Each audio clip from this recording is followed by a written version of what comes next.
پھر مجھے کربلا یاد آ گیا کہ یہی مہینہ تھا، 10 محرم تھی اور جمعے کا دن تھا اور نماز کا وقت داخل ہوا تو امام علی مقام نے اپنے لشکر کے سردار زہیر سے فرمایا ان سے کہو جنگ بند کریں یا تھوڑی دیر کے لیے رک جائیں، میں نماز پڑھ لوں، ہمیں نماز پڑھنے دیں۔ تو زہیر نے گھوڑا آگے بڑھا کر کہا شمر سے تھوڑی مہلت دو، ہم نماز پڑھ لیں، پھر تم نے جو مرضی کرنا ہے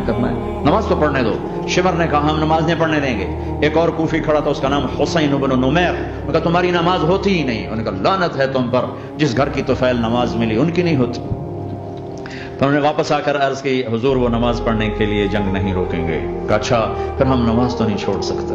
میرے رب کی قسم اگر حسین نماز نہ پڑھتے تو انہیں کوئی فرق نہ پڑتا، لیکن ایک فرق پڑتا کہ پھر پیغام ادھورا جاتا، میسج ادھورا جاتا، اور میسج یہ دینا تھا کہ زیر خنجر بھی یہ پیغام سنایا ہم نے کہ ہم نے تلوار کی دھاروں کے نیچے بھی سر جھکانا ہے اور ہم نے تڑپتے جسموں کے ساتھ بھی سجدہ کرنا ہے اور ہم نے زخمی جسموں کے ساتھ بھی اللہ کے سامنے رکوع کرنا ہے اور ہم نے خون آلود جسموں کے ساتھ بھی رب کے سامنے کھڑے ہو کے